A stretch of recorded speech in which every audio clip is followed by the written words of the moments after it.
Uttarakhand express में आप सभी का बहुत स्वागत है और मैं हूं आपके साथ पवनदीप। शुरुआत करेंगे टिहरी के साथ में। टिहरी में बाहरी लोगों द्वारा बढ़ते जमीन खरीद फरोख्त के मामलों को लेकर अब ग्रामीण लामबंद होने लगे हैं। टिहरी के चंबा और साथ ही थोलधार ब्लॉक में लगातार बढ़ते जमीन खरीद फरोख्त के मामलों को लेकर जहां कुछ लोगों ने खुली बैठक कर इस पर पाबंदी लगाई, तो अब अन्य गांव के लोग भी इस ओर मुखर होते हुए दिखाई दे रहे हैं। रविवार को चंबा के टानगला में महापंचायत आयोजित की गई, जिसमें इसे पैतृक भूमि बचाओ मुहिम का नाम दिया गया। तो 20 से ज्यादा गांव के लोग इस मुहिम में शामिल हुए। महापंचायत में बाहरी लोगों की जमीन खरीद फरोख्त पर पाबंदी की बात कही गई है। साथ ही खरीद फरोख्त में गांव के किसी व्यक्ति के शामिल होने पर सामाजिक स्तर पर निर्णय लेकर कार्रवाई की बात कही है। मैं समझता हूं कि हम सब लोग जिनकी सेवाएं देते हैं ऐसे बहुत बाढ़ के लोगों का बहुत बड़ा दुर्भाग्य है। हम अपनी जमीन के लिए ही महापंचायत करनी पड़ रही है, क्योंकि ये करना भी अब जरूरी है, क्योंकि जब वो उदाहरण दिख रहे हैं तो कभी पैसे की जरूरत पड़ जाती है या थोड़ा बहुत कोई ऐसी आपदा आ जाती है एक परिवार में, तो हम सोचते हैं चलो एक खेत बेच देते हैं, 2 खेत बेच देते हैं। तो वो लोग जो है हमारा क्या कर रहे हैं कि दलाल बन के जो है भूमि के वो खरीद रहे हैं, उसके बाद बाहरी लोगों को बेच रहे हैं। लॉकडाउन के टाइम पे हम यहाँ आए, हमने देखा यहाँ का एनवायरनमेंट देखा, सब कुछ देखा। सारे लोग गांव की तरफ भागे। लोगों ने यहाँ पे अपने जिनके घर नहीं थे उन्होंने घर भी बनाए कि फ्यूचर में हमें जरूरत पड़ सकती है। तो मैंने यहाँ की अहमियत को समझा और उसके बाद मैंने डिसाइड किया कि ये हमारी जमीन है और हम इसके लिए लड़ेंगे। रुड़की में पुलिस का वेरिफिकेशन ड्राइव जारी है और पुलिस ने कलियर झबरेड़ा क्षेत्र में सत्यापन अभियान चलाया है और इस दौरान किराएदारों का सत्यापन नहीं कराए वाले घरों मालिकों के खिलाफ चालान भी काटा गया। पुलिस का कहना है कि सत्यापन अभियान लगातार जारी रहेगा ताकि आपराधिक घटनाओं पर रोक लग सके। बाहरी राज्यों से आने वाले बिना वेरिफिकेशन के रह रहे आपराधिक किस्म के लोगों की पहचान की जा सके। देहरादून में पुलिस की टीम ने कई होटल, ढाबों और साथ ही रेस्टोरेंट का जायजा लिया और साथ ही वहां साफ सफाई की व्यवस्थाओं को देखा। इसके साथ ही पुलिस ने सभी संचालकों से किचन में सीसीटीवी कैमरे लगाने के लिए भी कहा। चेकिंग के दौरान काम करने वाले कर्मचारियों का वेरिफिकेशन भी किया गया। आपको बता दें कि कुछ दिन पहले ही उत्तराखंड में खाने में गंदगी फैलाने के मामले सामने आए थे, जिसके बाद में पुलिस ने एक्शन लिया है और पुलिस काफी एक्टिव हो गई है। ये नेचुरल एक उसमें आना चाहिए, सभी के हैबिट में भी आना चाहिए कि जो चीज़ें हमें परोसी जा रही हैं या हम एक विश्वास के साथ कहीं ढाबे या रेस्टोरेंट में जाते हैं तो उसकी स्वच्छता बरकरार रहे और कहीं भी कोई गलत हरकत अगर कर रहा है इस तरह की तो कैमरे होने के कारण रिकॉर्ड भी हो, इसको चेक किया जा सके। तो मुझे लगता है इसका काफ़ी इम्पैक्ट पड़ रहा है, लोग इस पर ध्यान दे रहे हैं। मसूरी में किताब घर मस्जिद में नमाज पढ़ने के समय 2 युवकों द्वारा मुस्लिम समुदाय को अपशब्द कहे जाने के मामले में पुलिस ने रविवार को अनिकेत अग्रवाल नाम के युवक को अरेस्ट कर लिया, जबकि दूसरा युवक कपिल राणा पुलिस की मॉनिटरिंग में अस्पताल में इलाज करवा रहा है। पुलिस का कहना है कि दोनों युवक नशे की हालत में थे जब उन्होंने अपशब्द बोले। गौरतलब है कि शनिवार शाम नमाज पढ़ने के लिए किताब घर मस्जिद में भीड़ थी और तभी 2 युवक वहां पर पहुंचे और आपत्तिजनक शब्द बोलने लगे। उसमें दोनों पक्ष ने आज आपस में बैठ के निपटा लिया है, लेकिन फिर भी हमने जो अनिकेत अग्रवाल है उसको शांति व्यवस्था भंग होने के अंदेशा में एक से अरेस्टिंग कर ली है और दूसरा जो है उसकी काफ़ी तबीयत खराब होगी रात, तो वो सिविल हॉस्पिटल में एडमिट है। जैसे वो आता है उसके खिलाफ भी हम एक्शन लेंगे। देहरादून पुलिस ने पत्नी की हत्या की कोशिश करने वाले आरोपी को गिरफ्तार कर लिया। आरोपी विनोद गिरी को पुलिस ने नेहरू कॉलोनी से पकड़ा है।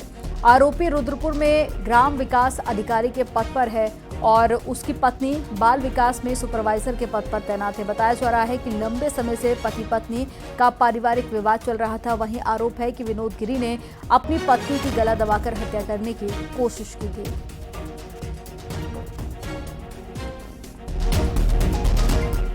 बागेश्वर के सिमगड़ी उप डाकघर में करोड़ों रुपए के गबन का मामला दिन पे दिन गंभीर होता जा रहा है और 2 दिन की जांच के बाद भी डाक विभाग की टीम किसी नतीजे पर नहीं पहुंच सकी है।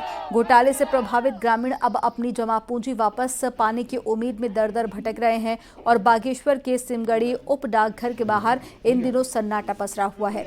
आपको बता दें कि 1,500 से ज्यादा खाता धारकों के खातों से पैसे गायब हुए थे और सिमगड़ी पोस्ट ऑफिस के पोस्ट मास्टर का गबन का आरोप लगा था।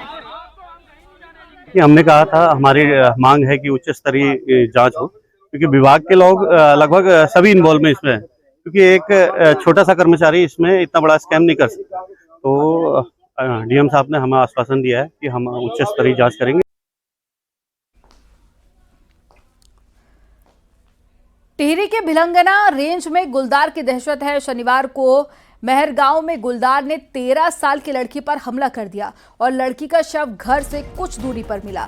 मृतक साक्षी अपने भाई के साथ में गौशाला जा रही थी। इस दौरान गुलदार ने हमला कर दिया और वहीं पूरे गांव में दहशत का माहौल बना हुआ है और इससे पहले भी क्षेत्र में गुलदार 2 मासूमों को अपना निवाला बना चुका है। वहीं वन विभाग ने क्षेत्र में 20 ट्रैप कैमरे लगाए हैं और 6 टीमें बनाई हैं। इसके साथ ही ड्रोन कैमरे से भी निगरानी की जा रही है। वहाँ पर मेरी बहन की चप्पल छूटी है। मेरी बहन ने जैसे उठाने के लिए करा तो गुलदार ने मेरी बहन के ऊपर छलांग लगा लिया। मैंने पीछे मुड़कर देखा तो गुलदार ने मेरी बहन के ऊपर छलांग लगाई। अब मैं चिल्लाते चिल्लाते आगे बढ़ा, फिर गुलदार मेरी तरफ आया। मैंने डर के मारे दूसरे की मकान की गाड़ी पर छलांग लगा लिया। फिर 3-3.5 महीने हो गए, अभी तीसरी बच्चे को यहाँ पे निवाला बनाया आदमपुर बाग ने।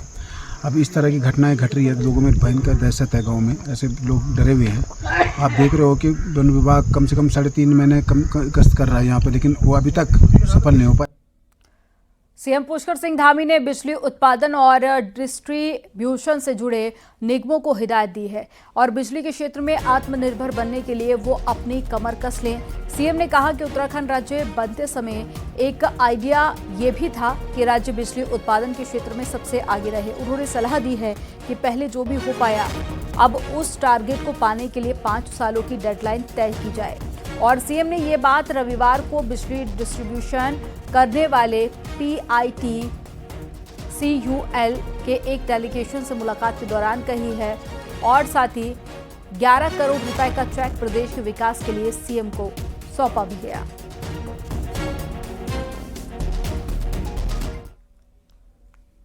भारतीय जनता पार्टी से क्या महिला और मुसलमान छिटक रहे हैं? बीजेपी मेंबरशिप के ताजे आंकड़े तो यही कह रहे हैं। आंकड़ों के इस ताजा ब्रेकअप ने पार्टी नेतृत्व की चिंता बढ़ा दी है। आपको रिपोर्ट दिखाते हैं।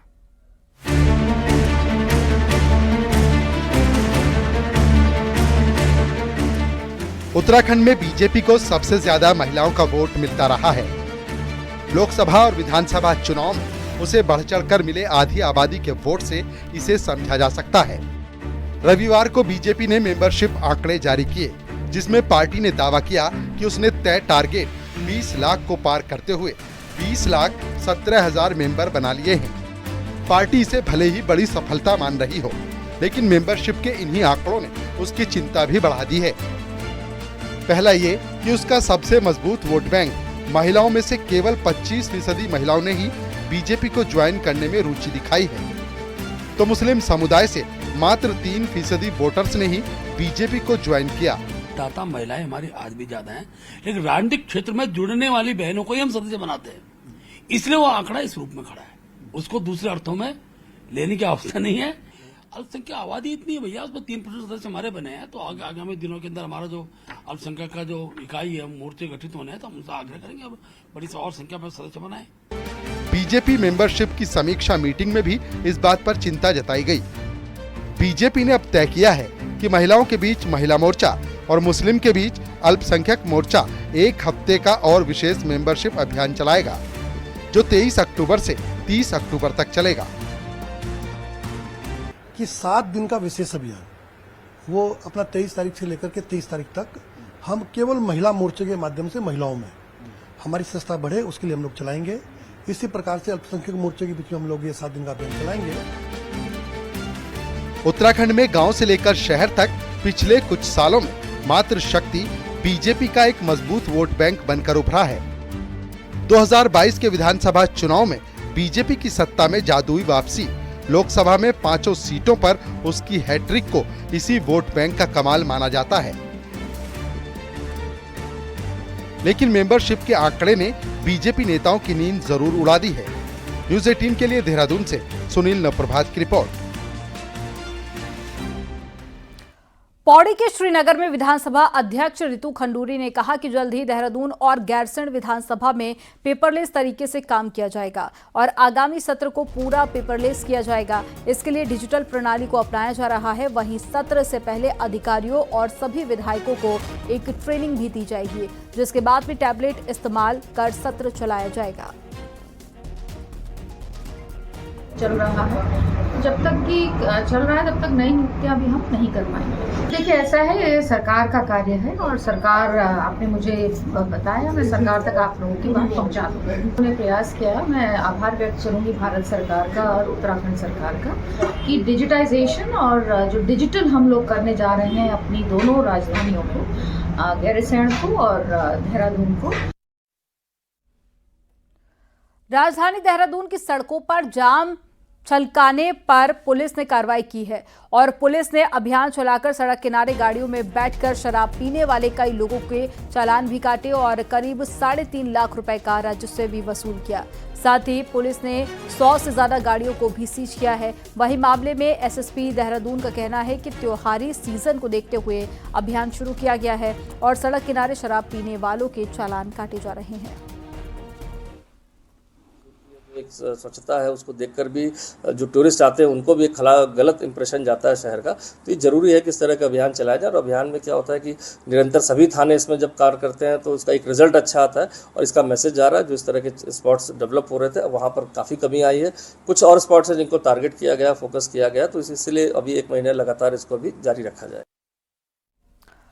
कुमाऊं के चारों पहाड़ी जिलों को शेष दुनिया से जोड़ने में 2 हाईवे का अहम रोल है। एक तरफ तो जहां पर हल्द्वानी अल्मोड़ा हाईवे, तो वहीं दूसरी तरफ पिथौरागढ़ टनकपुर हाईवे बॉर्डर के इलाकों को जोड़ता है। लेकिन फेस्टिवल सीजन में इन दोनों हाईवे का दम निकला हुआ है। रिपोर्ट आपको दिखाते हैं।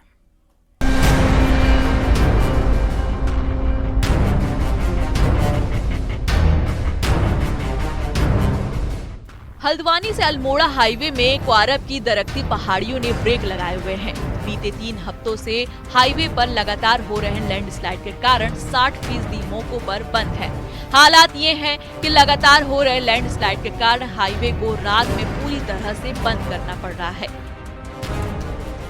ये हाईवे अल्मोड़ा के साथ ही पिथौरागढ़ और बागेश्वर की भी लाइफलाइन है। ऐसे में हल्द्वानी अल्मोड़ा हाईवे पर लगे ब्रेक 3 जिलों को सीधे प्रभावित किया है।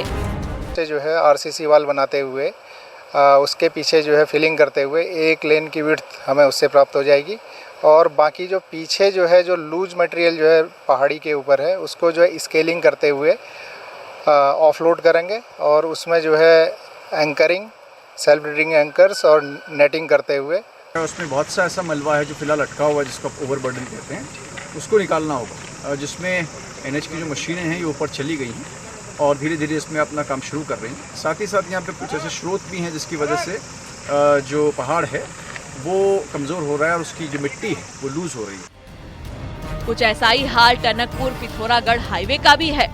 बॉर्डर के इस हाईवे की चाल बीते 1 महीने से स्वाला की दरख्ती पहाड़ियों ने धीमी की है। आलम यह है कि पिथौरागढ़ और चंपावत की लाइफलाइन कहे जाने वाले हाईवे पर रात को आवाजाही पूरी तरह से रोक लगानी पड़ रही है। स्वाला के पास लाख कोशिश के बाद भी पहाड़ियों का दरकना कम नहीं हुआ है।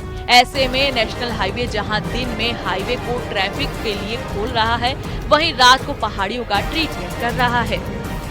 रोड कटिंग करते हैं, उसके इमीडिएट बाद सपोर्ट दे देते हैं, तो इससे हम बहुत कुछ हद तक हम बच सकते हैं। लेकिन हमने टाइमली सपोर्ट नहीं दिया। रोड फील्ड में बनी है और नीचे से नदी का कटान होता है, उससे जो लूज मटेरियल है वो सब बाहर कर ले जाता है। फेस्टिवल सीजन में जहां कारोबारियों की आवाजाही तेज होती है, वहीं देश दुनिया में फैले लोग भी अपने घरों को लौटते हैं। लेकिन इस बार कुमाऊं के 2 अहम हाईवे के जो हालत है उससे साफ है कि चारों जिलों के लाखों लोगों को कई दिक्कतों से 2-4 होना होगा। किशन जोशी के साथ पिथौरागढ़ से विजय वर्धन उप्रेती की रिपोर्ट। 24 फरवरी 2022 से रूस और यूक्रेन के बीच में युद्ध चल रहा है और आपको बता दें कि कई जानें अभी तक जा चुकी हैं और कई लोग बेघर हो चुके हैं, लेकिन आज भी रूस और यूक्रेन के नागरिक एक होकर रहना चाहते हैं। रिपोर्ट देखिए।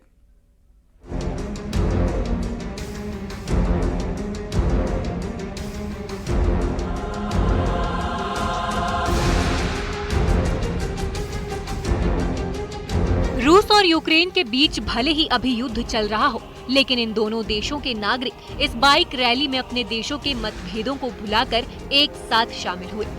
वाइब्रेंट विलेज में पर्यटन को बढ़ावा देने के लिए इस बाइक रैली का आयोजन किया गया था। दोनों देशों के पर्यटक भारतीय संस्कृति को देखकर इतने खुश हुए कि अपने देश की लड़ाई को भूलकर शांति की प्रार्थना करने लगे। Many people, we are human and we understand everyone and we don't need to use fighting for solve some situation. Just listen our heart.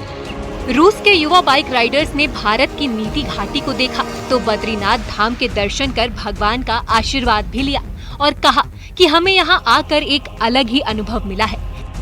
Skiing mountaineering association का कहना है कि इन लोगों को देखकर ऐसा लगता ही नहीं है कि दोनों देशों के बीच जंग छिड़ी हुई है। हालांकि एसोसिएशन का उद्देश्य उत्तराखंड में पर्यटन को बढ़ावा देना है, साथ ही प्रार्थना की दोनों देशों के बीच जल्द शांति कायम हो। And I want to say for all nations, for all religions, for all people on the earth, please think about nature, think about our new generation. Please stop all wars. फिर ये देवभूमि है, देवभूमि में सभी लोगों का, उनके चरणों में सभी का स्वागत है। तो हो सकता भगवान ने ही ये सबको मिलाया होगा और अच्छा है अगर यहाँ से पॉजिटिव मैसेज जाए कि सब लोग एक हो रहे हैं। प्राचीन भारत से ही भारत की परंपरा वसुधैव कुटुंबकम की रही है, यानी संपूर्ण संसार एक परिवार है। इसी संदेश को लेकर रूस और यूक्रेन के नागरिक उत्तराखंड से वापस अपने देश को लौट गए।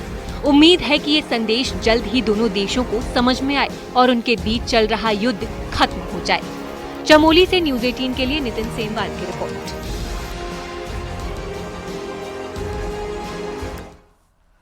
और चलिए आप देखते हैं पहाड़ टॉप 10। टिहरी पुलिस ने 2 अलग अलग मामलों में 2 ड्रग्स तस्करों को गिरफ्तार कर लिया, जिनके पास से करीब 5 लाख रुपए की कीमत की चरस और स्मैक बरामद की गई। ऋषिकेश में पुलिस ने 12 किलो 200 ग्राम अवैध गांजे के साथ 4 तस्करों को गिरफ्तार किया। यूकेडी 24 अक्टूबर को मूल निवास और भू कानून के लिए सीएम आवास का घेराव करेगी। इसके लिए पार्टी ने राज्य भर में बैठकें कर भीड़ जुटाने की तैयारी शुरू की। नैनीताल में सोमवार कांग्रेस की जन आक्रोश रैली है, वहीं बीजेपी ने कांग्रेस की रैली को लेकर हमला बोला और कांग्रेस की रैली को उनकी हताशा बताया। रुड़की में कांग्रेस के सह प्रभारी ने कार्यकर्ताओं के साथ निकाय चुनाव को लेकर चर्चा की और कहा कि मजबूत प्रत्याशी को मैदान में उतारा जाएगा। उत्तरकाशी में चारधाम यात्रा के मुख्य पड़ाव बरहमखाल में पिछले 2 साल से स्टेट बैंक की एटीएम खराब है। स्थानीय लोगों के साथ भी यात्रियों को भारी दिक्कत हो रही है। कोटद्वार के कई इलाके इन दिनों पानी की वजह से लोग परेशान हैं। पानी की पाइपलाइन टूटने से पानी की किल्लत हो रही है। पौड़ी में देवप्रयाग के पास व्यास घाट क्षेत्र में साहसिक और धार्मिक पर्यटन को बढ़ावा देने के लिए 23 से 25 अक्टूबर तक नयार घाटी फेस्टिवल होगा, जिसकी तैयारी की जा रही है। हरिद्वार में जिला आपदा प्रबंधन विभाग सर्दियों की तैयारी में जुटा हुआ है। आपदा प्रबंधन बोर्ड की बैठक में डीएम ने अधिकारियों को रैन बसेरे दुरुस्त करने और इसके अलावा अलाव कंबल की पर्याप्त व्यवस्था करने के निर्देश दिए। बद्रीनाथ यात्रा मार्ग पर दशमोली ब्लॉक का मेठाना गांव जल्द ही मॉडल विलेज के रूप में सामने आएगा। जिला प्रशासन ने मेठाना गांव को मॉडल विलेज बनाने की पहल शुरू कर दी है।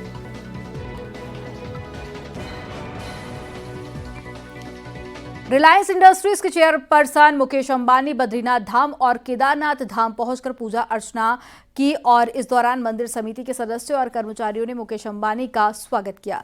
रिलायंस इंडस्ट्रीज के चेयरपर्सन मुकेश अंबानी हर साल भगवान बद्री विशाल के दर्शन पूजन करने के लिए पहुंचते हैं। रिलायंस इंडस्ट्रीज के चेयरपर्सन ने केदारनाथ बद्रीनाथ मंदिर समिति को 5 करोड़ की धनराशि भी भेंट की है। 2 तस्वीरें आपके सामने हैं। पहली तस्वीर बद्री विशाल मंदिर की, जहां पर मुकेश अंबानी पहुंचे। दूसरी तस्वीर आपको दिखा रहे हैं केदारनाथ की, और 5 करोड़ का चेक भी दिया है। और जब मुकेश अंबानी पहुंचे तो वहां के साधु संतों की तरफ से भव्य स्वागत किया गया।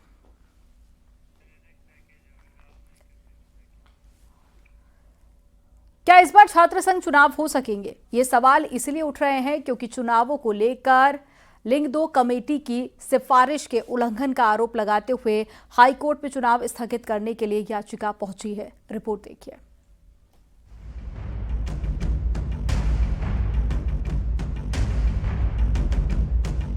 छात्र संघ चुनावों को लेकर कुमाऊं विश्वविद्यालय में हंगामा बरपा है।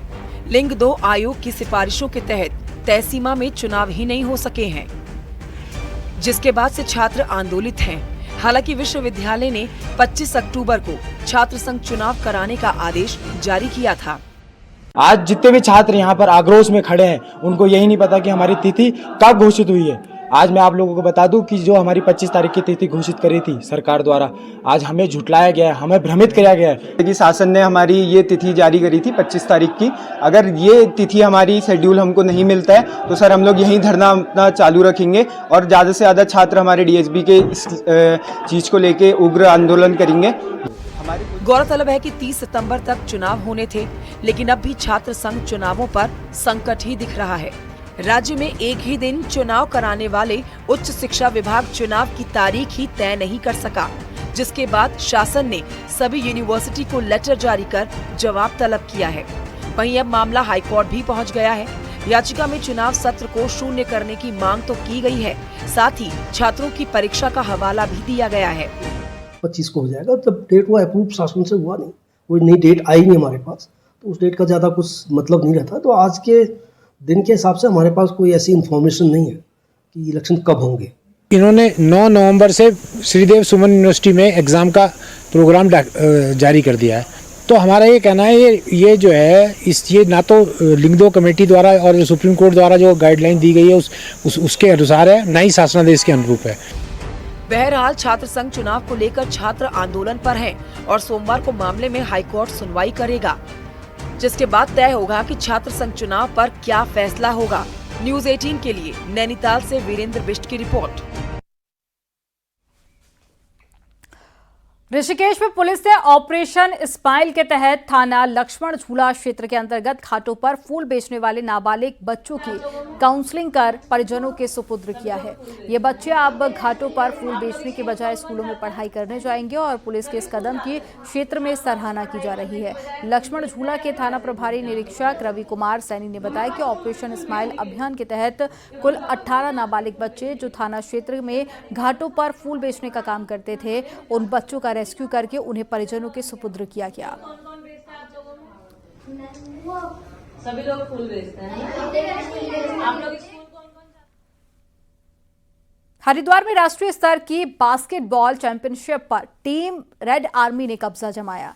फाइनल मैच में रेड आर्मी ने बैंक ऑफ बड़ौदा टीम को शिकस्त देकर ट्रॉफी अपने नाम कर ली और शहरी विकास मंत्री प्रेमचंद अग्रवाल और साथ ही अखाड़ा परिषद के अध्यक्ष महंत रविंद्र पुरी ने विजेता और उप विजेता टीमों को ट्रॉफी और नगद पुरस्कार देकर सम्मानित किया। इस दौरान मंत्री प्रेमचंद अग्रवाल ने सराहनीय प्रतियोगिता को उत्तराखंड में होने वाली स्पोर्ट्स मीट के लिए फायदेमंद बताया। खिलाड़ियों के आने से यहाँ के लोकल खिलाड़ियों को प्रोत्साहन मिलता है, प्रतिभाएं देखने को मिलती हैं। साथ साथ उत्तराखंड में भी हम लोग, हमारी सरकार लगातार खिलाड़ियों के प्रोत्साहन के लिए काम करती है। और यहाँ पर वक्त हो गया एक छोटे से ब्रेक का। आप देखते रहिए न्यूज़ 18।